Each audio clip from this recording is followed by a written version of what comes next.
Every person carries within them a dimension they do not fully understand, a hidden terrain where impulses, fears, desires, and memories lie dormant, waiting for moments of weakness or courage to surface.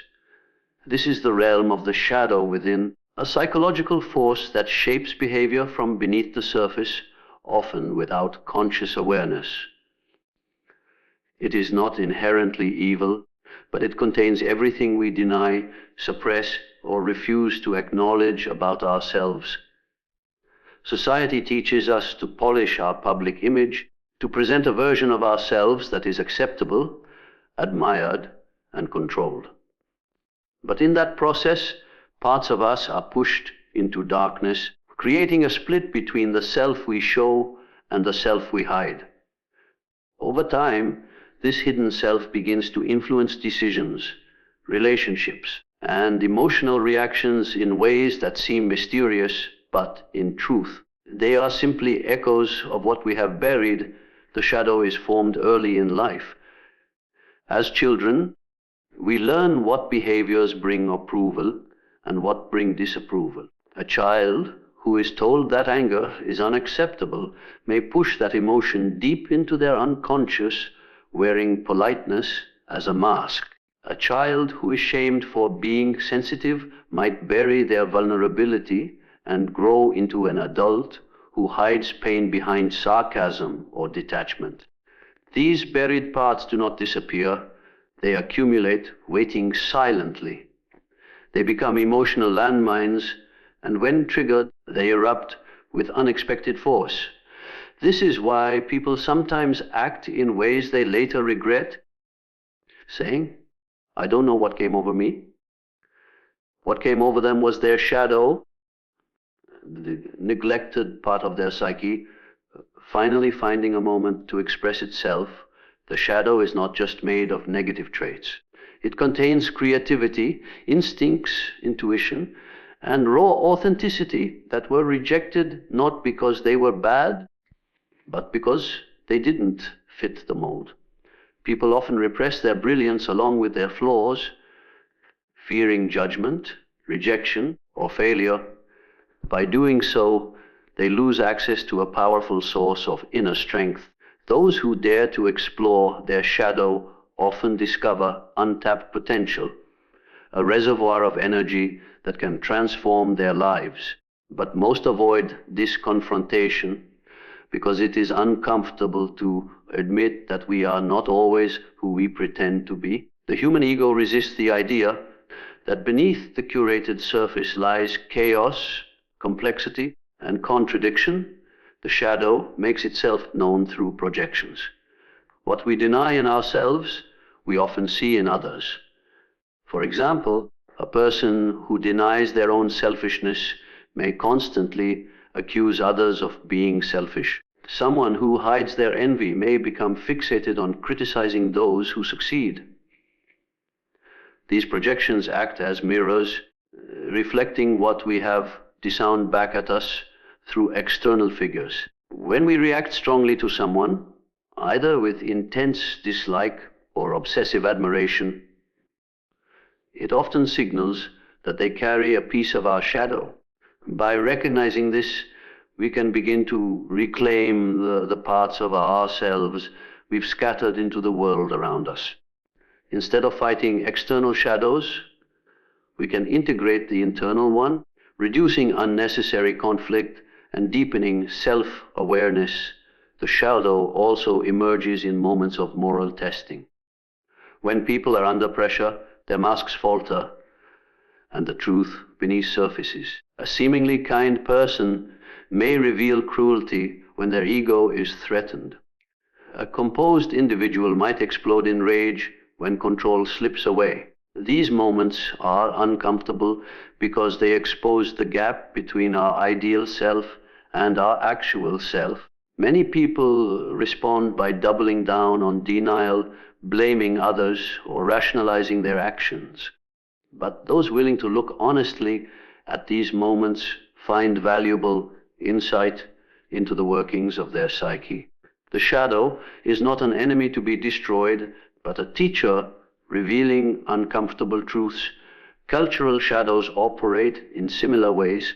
Societies, like individuals, have collective traits they disown.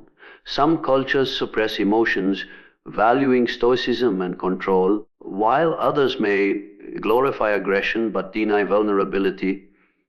These collective shadows manifest in social tensions, prejudices, and historical patterns that repeat across generations. Just as personal growth requires shadow integration, cultural evolution requires societies to face their denied aspects honestly. Without this, unresolved darkness seeps through institutions, politics, and communities, creating cycles of fear and division that never truly resolve. Relationships are fertile grounds where shadows interact. People are often drawn to partners, friends, or colleagues who mirror their unconscious traits. This is why certain dynamics feel irresistibly magnetic yet painfully turbulent. One person's buried anger may pair with another's hidden submissiveness, creating a loop of domination and resentment. A person who denies their need for validation may be drawn to someone who constantly demands attention, acting out what the other refuses to admit. Recognizing shadow dynamics in relationships allows individuals to take responsibility for their projections instead of endlessly blaming others. It is in these emotional mirrors that some of the most profound psychological revelations occur. The shadow within also explains why people are often fascinated by villains in stories and myths. These figures embody forbidden desires, raw impulses, and unapologetic authenticity. While their actions may be destructive, their psychological role is to remind us of what lies beneath the surface. People fear what they might become if the shadow fully emerged, but they are equally drawn to its power. This ambivalence reveals how deeply the shadow influences human imagination and collective storytelling. It is not surprising that some of the most memorable characters in literature and cinema are those who unapologetically express traits that others keep hidden. Spiritual traditions around the world have long acknowledged the importance of facing inner darkness. Practices like meditation, confession, ritual, and initiation often involve confronting what is hidden rather than escaping from it. In modern life, however, distractions, constant stimulation, and curated online identities make it easier than ever to avoid introspection. Yet avoidance does not dissolve the shadow, it strengthens it. What remains unseen gathers power, waiting for a moment to break through defenses. Personal crises, sudden emotional breakdowns, or unexpected betrayals often act as catalysts, forcing individuals to meet their shadow face. To face exploring the shadow requires courage, humility, and patience. It is a process of peeling away illusions, dismantling defenses, and embracing discomfort as a path to deeper wholeness. Many fear that facing their darkness will lead to destruction, but more often it leads to integration. By acknowledging what has been suppressed, individuals become more authentic, less reactive, and more empathetic toward others. The shadow does not disappear, it becomes part of a more complete self, one that is aware of its light and its darkness, moving through life with greater clarity and inner strength. People often imagine deception as a deliberate lie, a conscious act of betrayal performed by villains with malicious intent. In reality, deception is far more subtle, sophisticated, and pervasive. It is woven into everyday interactions, not only to mislead others, but also to protect fragile egos and maintain carefully constructed identities. Masks of deception are the psychological disguises people wear to navigate social landscapes, hide vulnerabilities, manipulate perceptions, or gain advantages. These masks are not limited to external appearances. They become part of a person's internal reality.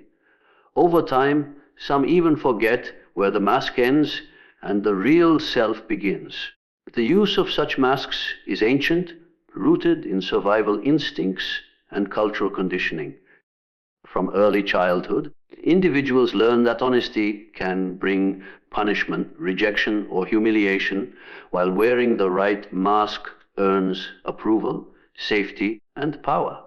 So they adapt, layering masks one after another until authenticity becomes a distant, almost forgotten language. The first layer of these masks is often built through socialization. Children quickly notice which behaviors are rewarded and which are criticized. If a child learns that expressing sadness leads to mockery, they may start wearing a mask of strength, pretending they are unaffected even when they are deeply hurt. If vulnerability attracts judgment, they may hide it behind sarcasm, perfectionism, or humor. These adaptations are initially protective, designed to keep emotional wounds from deepening. However, when carried into adulthood, they become barriers to genuine connection. People interact mask to mask rather than soul to soul, creating relationships that feel hollow, performative, or fragile. This is why individuals sometimes sense that something is off about someone without being able to articulate why. What they are sensing is the gap between the mask and the hidden truth behind it, another powerful reason people wear masks is the pursuit of control.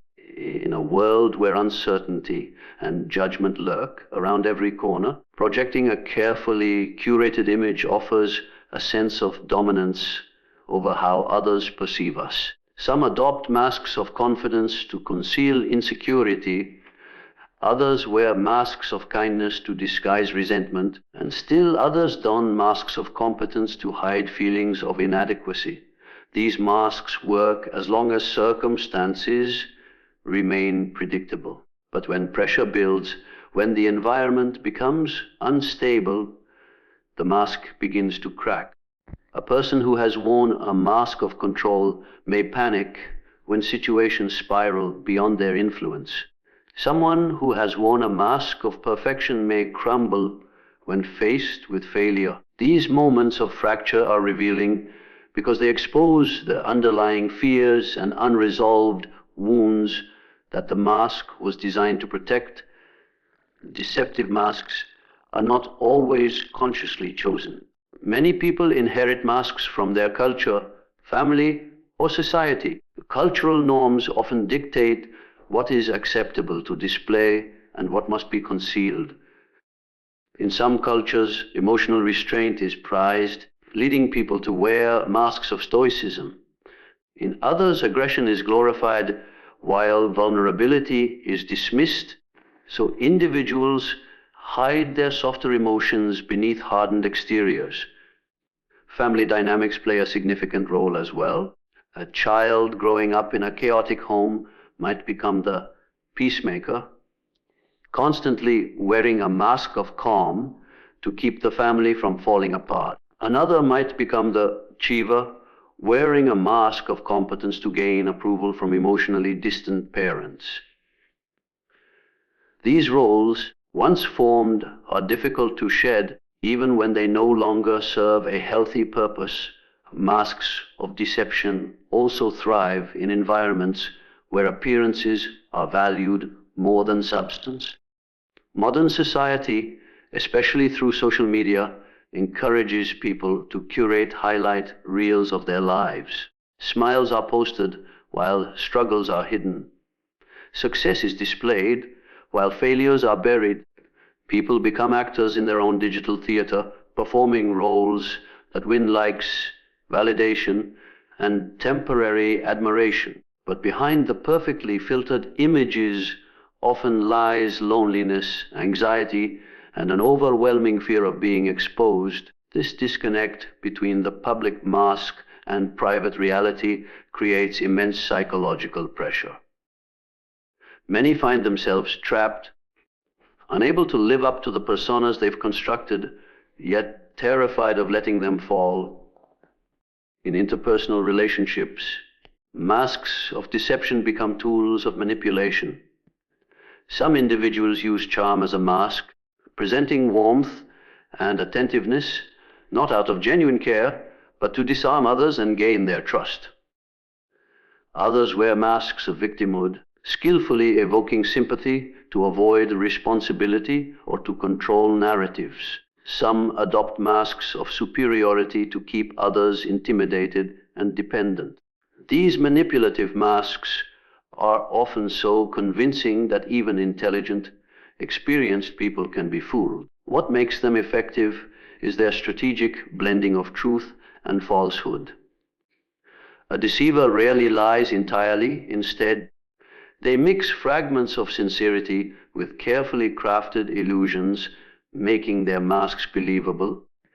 The danger lies not in the mask itself, but in the intentions behind it, and the harm it can inflict on those who fail to see through it in time.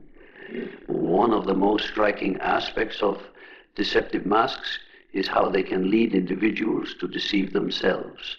When a mask is worn long enough, it begins to feel real. The person starts believing their own performance, convincing themselves that the mask truly represents who they are. A person who has always pretended to be strong may suppress their pain so deeply that they genuinely forget how to feel it. Someone who has worn the mask of confidence may no longer recognize their own insecurities, burying them beneath layers of bravado. Self-deception becomes a defense mechanism against the discomfort of confronting buried emotions, unresolved traumas, or inconvenient truths. But this self-deception has a cost. The further a person drifts from their authentic self, the more fragmented their identity becomes. Eventually, they may find themselves feeling empty, disconnected, or unable to explain why their achievements fail to bring lasting fulfillment. The mask is also a stage where shadow elements perform indirectly. Traits that have been denied or repressed often seep through cracks in the mask, appearing in subtle ways that others may notice before the wearer does. Someone pretending to be humble might reveal flashes of arrogance in unguarded moments. A person wearing a mask of kindness might display cruelty when their control is challenged. These slips are not accidents. They are the unconscious pushing against the boundaries of the constructed persona. Observant individuals can often detect deception not through words, but through inconsistencies, tone of voice, body language, micro-expressions, or mismatches between stated intentions and actual behavior. Masks require constant effort to maintain, and the human psyche, with all its complexity, rarely sustains flawless performances indefinitely. Masks of deception also shape collective behavior. In institutions, corporations, and political systems, leaders often wear masks to maintain authority, hide corruption, or appeal to public sentiment. Organizations cultivate institutional masks, branding themselves as benevolent, ethical, or innovative, while concealing dysfunctions beneath polished slogans. Crowds, too, adopt masks, conforming to group norms to avoid social rejection. These collective masks create shared illusions that can persist for years, sometimes even generations, until a crisis or a revelation shatters the facade. When the mask falls at a societal level, the consequences are often dramatic, exposing hidden truths that were ignored or denied for too long. Exploring masks of deception means understanding both their protective and destructive roles. While they can shield individuals from harm or help them navigate complex social realities, They also distance people from their authentic selves and create layers of illusion that complicate relationships. The more someone relies on masks, the more vulnerable they become to emotional exhaustion, exposure, or internal dissonance. To see the masks clearly is to begin the work of discerning truth from performance, appearance from essence, and survival strategies from genuine identity. Projection as a psychological mechanism is often subtle, but when used deliberately or unconsciously by manipulative individuals, it becomes a weapon of distortion, control, and emotional confusion. At its core, projection involves attributing one's own unwanted thoughts, emotions, or behaviors to someone else. It allows individuals to avoid responsibility for their internal conflicts by externalizing them, placing the burden of their shadow traits onto another person. This tactic is powerful because it shifts focus away from the projector's actions and redirects attention toward the target, often making the target question their own reality. Over time, projection used in this way can destabilize relationships, fracture self-trust, and create cycles of conflict that are difficult to break. Projection often begins as a defense mechanism rooted in the human desire to maintain a consistent self-image. People prefer to see themselves as good, moral, or competent, and when emotions or impulsions arise that contradict that image, the mind looks for a way to maintain balance. Instead of acknowledging a flaw, the individual unconsciously assigns that flaw to someone else. A dishonest person may accuse others of lying. A jealous friend might insist that others are envious, or a controlling partner may claim that the other is too domineering. This reversal provides psychological relief to the projector while creating confusion and frustration for the person on the receiving end. What makes projection especially insidious is that it often feels real to the one projecting. They are not always aware that they are displacing their inner world onto others. In their perception, they are genuinely identifying flaws in those around them. When projection evolves from unconscious defense to conscious manipulation, it becomes a strategic weapon. Certain individuals use projection deliberately to deflect accountability and shift blame in ways that maintain their power or control. In toxic relationships, for example, a manipulative person may engage in wrongdoing, such as lying, betrayal, or emotional neglect, and then immediately accuse their partner of those very actions. By doing so, they place their partner on the defensive, forcing them to prove their innocence rather than address the original harm. This tactic is common among individuals who thrive on creating psychological fog. If their target begins to doubt themselves, they gain leverage. Confusion becomes a tool to weaken boundaries and make the victim more pliable. Over time, the victim may even internalize these accusations, wondering if they are truly guilty of the behavior projected onto them. Projection as a weapon also appears in competitive environments such as workplaces or social groups. Someone who feels threatened by a colleague's competence might accuse that person of arrogance or sabotage, framing them as the aggressor to gain sympathy or strategic advantage. In these situations, projection functions not only as a psychological mechanism, but also as a calculated social maneuver. By casting others in a negative light, the projector diverts attention from their insecurities, flaws, or mistakes. This tactic can be devastating in professional contexts where reputation and trust are crucial. Targets of projection often find themselves isolated, Forced to defend against accusations that have no basis in reality but are skillfully presented to others as truth, one of the most damaging aspects of projection as a weapon is its ability to distort the target's self-perception. Repeated exposure to projected accusations can lead individuals to question their memories, intentions, and sense of identity. This psychological erosion is particularly evident in abusive dynamics, where the abuser consistently projects their cruelty, selfishness, or deceit onto the victim. Over time, the victim may adopt these negative labels, internalizing the blame and altering their behavior to appease the projector. This creates a cycle of control that is difficult to escape. The more the target doubts themselves, the more power the projector gains. This dynamic mirrors the psychological phenomenon of gaslighting, where reality is systematically distorted until the victim becomes dependent on the manipulator's version of events. Projection also serves as a way to maintain personal denial.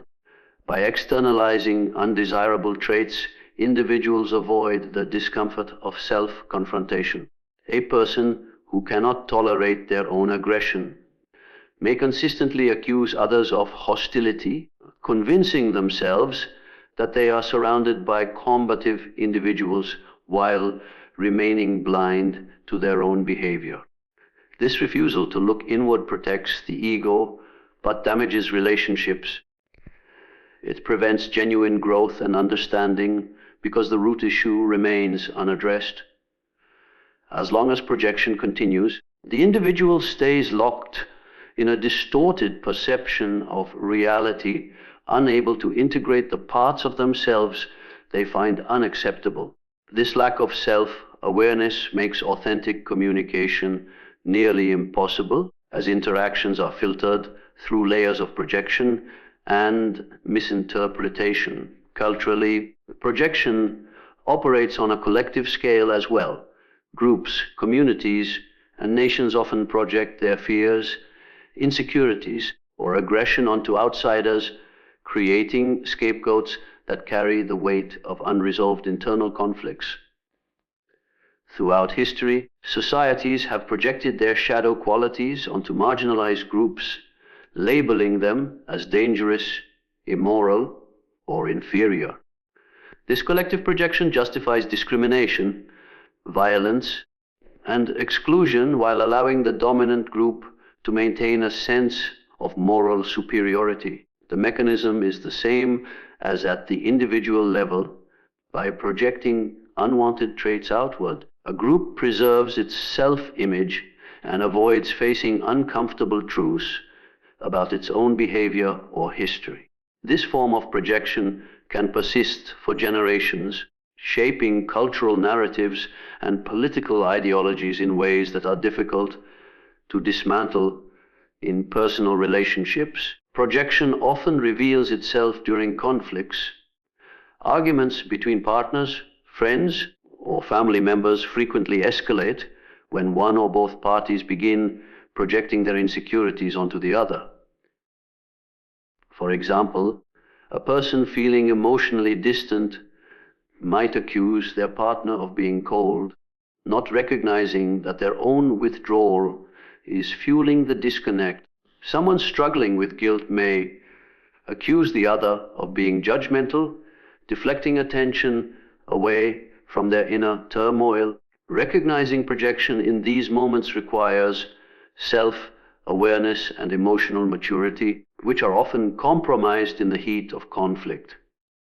As a result, many disagreements spiral not because of the original issue, but because of the projections layered on top of it. Projection as a weapon is particularly effective because it operates in the psychological blind spot of the target. Most people assume that accusations are made in good faith and reflect some element of truth.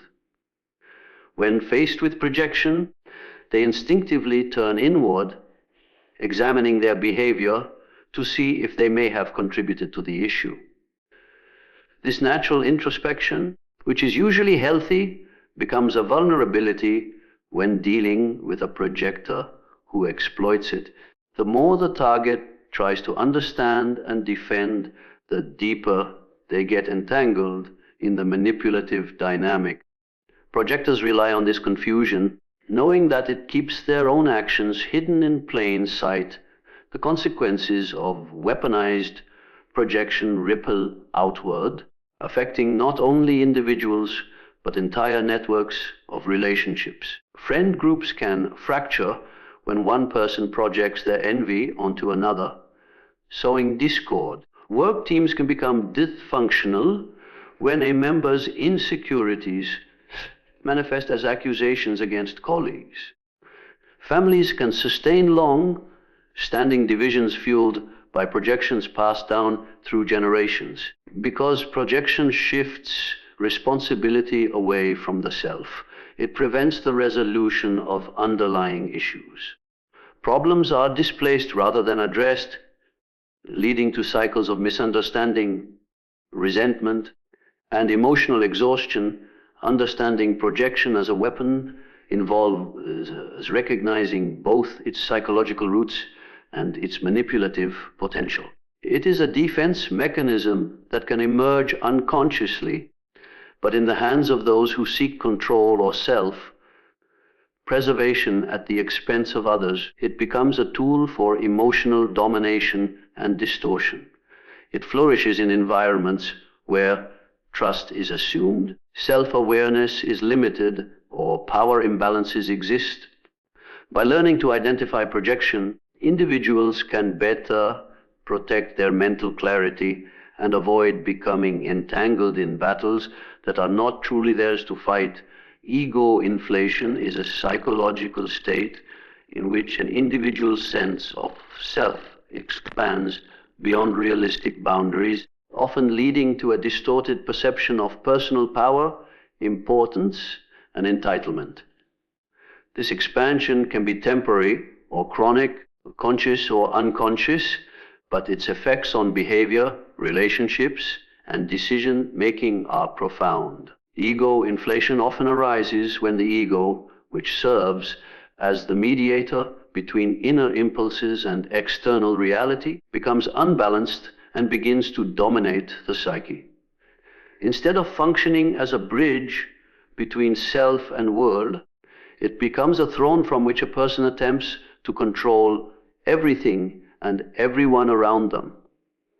The inflated ego craves validation, authority, and recognition, but beneath that craving lies insecurity, fear of insignificance, and an inability to tolerate vulnerability. To maintain its grand image, it often resorts to control, manipulating people, situations, and narratives to reinforce its superiority and shield itself from perceived threats. The roots of ego inflation can be traced back to both psychological development and cultural conditioning. During childhood, individuals form their identity through feedback from caregivers, peers, and society. Healthy development involves a balance between self-worth and humility, allowing a person to feel valuable without needing to dominate others. However, if a child grows up in an environment where praise is excessive, boundaries are weak, or criticism is equated with rejection, the ego can develop unrealistic expectations of its place in the world. Conversely, a child who experiences neglect or insecurity may overcompensate later in life by constructing a grandiose self-image as a defense against lingering feelings of inadequacy. Cultural influences further complicate this dynamic. Societies that glorify individual achievement, power, and status often encourage ego inflation by rewarding displays of dominance, ambition, and control. In such context, humility is sometimes mistaken for weakness, and self-promotion is celebrated as strength. Ego inflation manifests in various ways, often subtly at first. A person experiencing ego inflation may begin to interpret ordinary events as evidence of their exceptionalism. Praise becomes proof of superiority, while criticism is dismissed as ignorance or jealousy. They might exaggerate their achievements, demand special treatment, or expect others to conform to their worldview without question. Over time, this distorted self-image requires constant reinforcement, which fuels controlling behavior. The inflated ego cannot tolerate unpredictability because unpredictability threatens its illusion of mastery. To prevent this, it seeks to shape the environment, dictate outcomes, and influence the thoughts and emotions of others. This is why ego inflation and control are closely intertwined. One feeds the other in a loop that can escalate quickly if left unchecked. Control serves as both a tool and a symptom of ego inflation. When individuals inflate their sense of self, they often perceive others not as autonomous beings, but as extensions or obstacles relative to their desires. People become instruments to be used, competitors to be outmaneuvered, or threats to be neutralized. This perception leads to behaviors such as micromanagement, emotional manipulation, coercion, or dominance. Leaders with inflated egos may surround themselves with sycophants who reinforce their grandiosity while silencing dissenting voices. In personal relationships, an inflated ego might manifest as possessiveness, jealousy, or attempts to dictate the partner's choices, all under the guise of care or superiority. Such control is not motivated by genuine leadership or protection, but by the need to sustain the ego's inflated image of invulnerability and authority. A striking feature of ego inflation is its inability to handle criticism or failure. Because the inflated ego is built on fragile foundations, any challenge to its self-image feels like an existential threat. Even mild feedback can provoke defensive reactions, anger, or attempts to discredit the source of criticism. This fragility often surprises others who may expect confidence to be paired with resilience. But in the case of ego inflation, the opposite is true. Confidence rooted in authenticity welcomes feedback as a tool for growth, whereas inflated egos interpret it as an attack. To maintain control, they may rewrite narratives, gaslight others, or use intimidation to suppress dissent. This creates toxic environments in workplaces, families, or communities where honest communication is replaced by fear, compliance, or flattery. Ego inflation also affects decision making, often leading to reckless or unethical choices. When individuals believe their judgment is infallible, they may ignore advice, dismiss risks, or pursue goals without considering consequences for others. The need to prove their superiority can override prudence, compassion, or collective well-being. History is filled with examples of leaders whose inflated egos led them to disastrous decisions because they valued personal glory over reality-based assessments.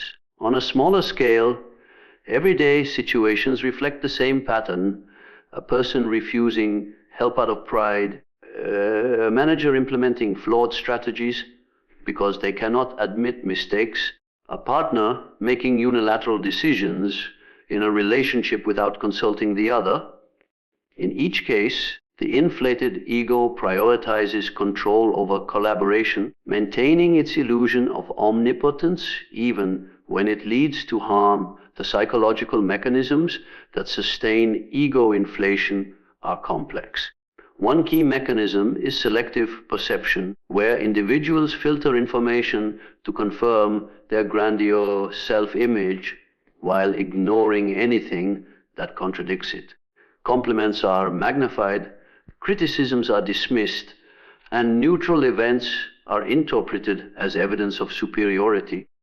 Another mechanism is projection, where undesirable traits such as insecurity or incompetence are attributed to others, preserving the illusion of the ego's perfection. Rationalization also plays a role, as inflated egos often justify controlling or harmful behaviors as necessary, strategic, or deserved. These mechanisms operate mostly unconsciously, making ego inflation difficult to detect from within.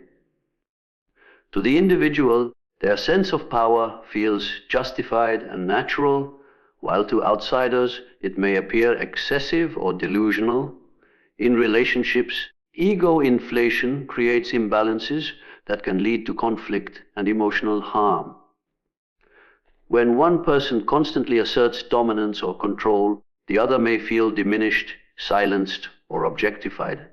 Over time, this dynamic can erode trust, intimacy, and mutual respect. Some individuals respond by rebelling against the control, leading to power struggles, while others adapt by becoming submissive, sacrificing their autonomy to maintain peace.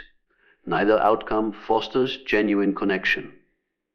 The inflated ego, in its pursuit of control, ultimately isolates itself. It cannot allow true vulnerability or equality because both threaten the illusion of superiority. This isolation often leads to a cycle where the person seeks even more control to fill the growing void, deepening their disconnection from others. Ego inflation is not always loud or obvious. Sometimes it hides behind quiet superiority, moral grandstanding, or intellectual arrogance. A person may believe they are more ethical, enlightened, or intelligent than others, subtly positioning themselves above those around them. This covert form of ego inflation can be just as controlling as overt displays, because it still seeks to impose a singular perspective on the world. It relies on subtle pressures, passive, aggressive comments, or manipulative, emotional dynamics to maintain control. Whether overt or covert, the inflated ego's ultimate goal is to shape reality to fit its self-image, even if that means distorting truth, manipulating others, or denying complexity culturally. Ego inflation is often reinforced rather than discouraged. Many modern societies reward displays of confidence, ambition, and dominance, sometimes without distinguishing between healthy self-assurance and inflated grandiosity. Social media platforms amplify this dynamic by rewarding visibility, self-promotion, and the illusion of success. Influencers, leaders, and public figures often curate idealized images that encourage followers to equate ego inflation with strength. This cultural feedback loop normalizes control-oriented behavior and creates unrealistic standards for self-worth, pushing more individuals toward inflation as a way to survive and succeed within competitive systems. The result is a society where authentic humility and genuine collaboration become harder to sustain, overshadowed by performances of power and control. Energy predation is a psychological and emotional phenomenon in which certain individuals, often consciously but sometimes unconsciously, feed on the vitality, emotions, and psychological stability of others to sustain their own sense of power, significance, or control. Unlike physical predation, which is overt and visible, energy predation operates in subtle, often invisible ways. It takes place through conversations, emotional exchanges, relationships, or prolonged contact, where one person gradually extracts emotional resources from another, leaving them drained, confused, or diminished. This dynamic is not always easy to detect because it can be disguised as normal social interaction, caring relationships, or professional exchanges. Yet the aftermath of such encounters often reveals the truth. One party feels invigorated and dominant, while the other feels exhausted, anxious, or destabilized energy predators are not always malicious schemers in the traditional sense. Many are driven by deep psychological needs, unresolved traumas, or habitual patterns that they may not fully understand. Their behavior, however, has real consequences for those around them. They thrive in environments where boundaries are weak, emotional awareness is low, or dependency is cultivated. Their methods vary, but the underlying goal is consistent: to draw energy, attention, and emotional reactions from others to fill an internal void or maintain a sense of significance. This void can stem from insecurity, fear of insignificance, a need for control, or an inability to self-regulate emotions. Instead of finding balance internally, they reach outward, using others as emotional fuel. One common strategy of energy predation involves emotional provocation. The predator deliberately triggers emotional reactions, anger, guilt, fear, or sympathy, because intense emotions create energetic openings. When someone reacts strongly, they release emotional energy, which the predator absorbs by maintaining control of the interaction.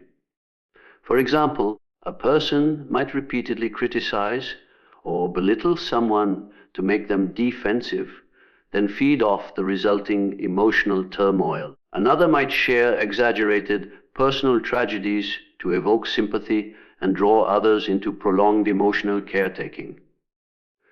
In both cases, the predator positions themselves as the center of attention, dictating the emotional tone and controlling the flow of energy within the interaction. This is why some people seem to leave others feeling inexplicably tired after conversations, even when nothing overtly hostile occurred. Another method involves creating dependency through subtle psychological hooks. Energy predators often identify emotional vulnerabilities and exploit them to establish control. They may present themselves as indispensable confidants, rescuers, or authoritative figures, fostering reliance so that the other person continually directs their attention, trust, and emotional energy toward them.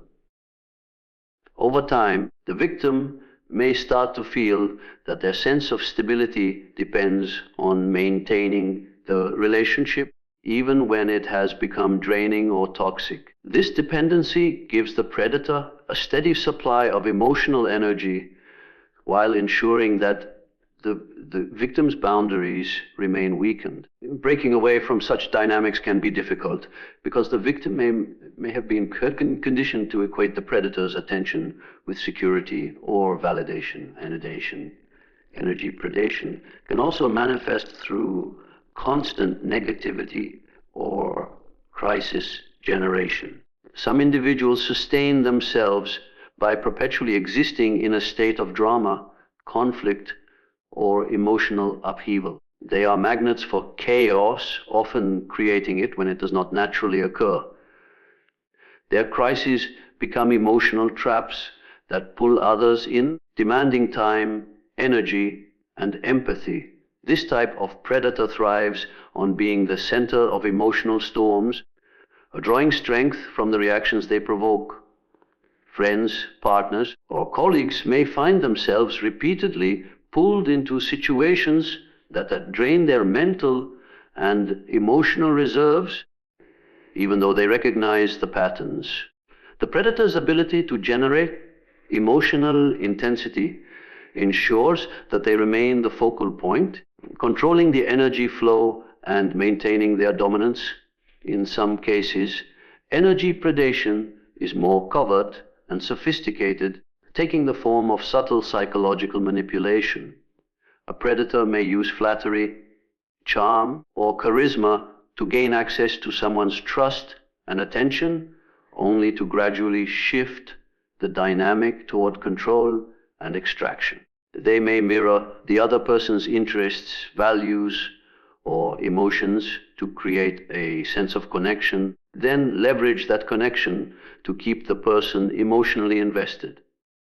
Over time, the victim may find themselves prioritizing the predator's needs over their own, often without realizing how the shift occurred. This manipulation is often incremental, relying on psychological conditioning rather than overt force. The predator feeds not only on emotional energy, but also on the sense of control that comes from orchestrating another person's attention and responses.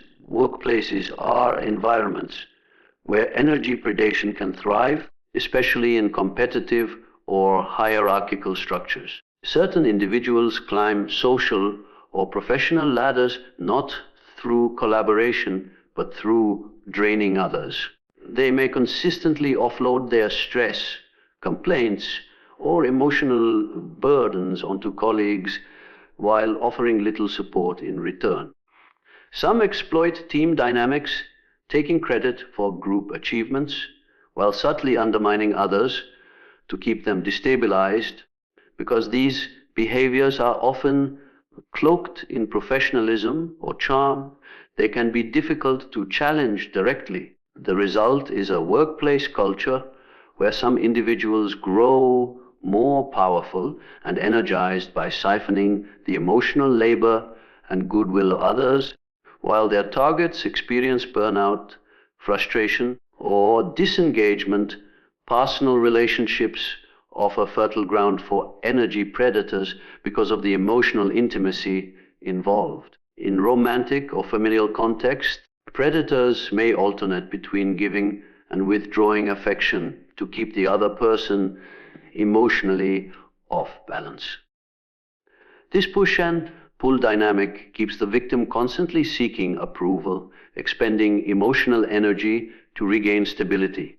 Some use guilt, tripping, silent treatments, or emotional outbursts as tools to dominate the emotional landscape of the relationship. Over time, the victim may lose touch with their own needs, becoming trapped in a cycle of emotional response dictated by the predator's behavior. What makes this dynamic particularly harmful is that it often masquerades as love, concern, or normal family interaction, making it harder to identify and resist. Energy predation is not limited to individual interactions. It can also occur on collective and cultural levels.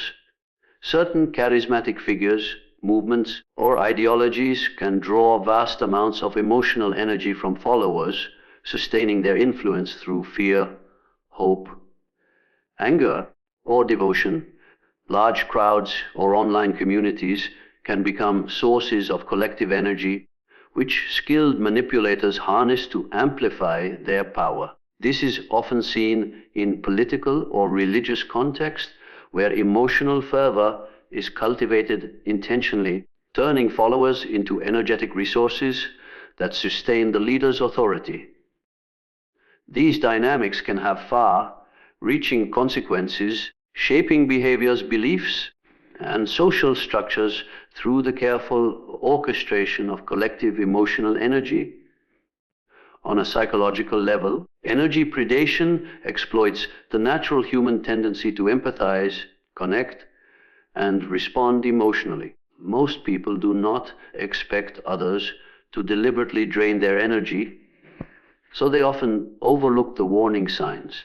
They may rationalize their fatigue, blame themselves for feeling depleted, or assume that they simply need to be more supportive. Energy predators rely on this lack of awareness, knowing that as long as their tactics remain subtle, they can continue feeding without significant resistance. This is why awareness and boundary setting are crucial in preventing such dynamics from taking hold.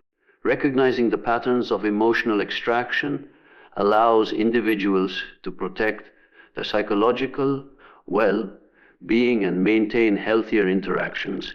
Even in environments where energy predators operate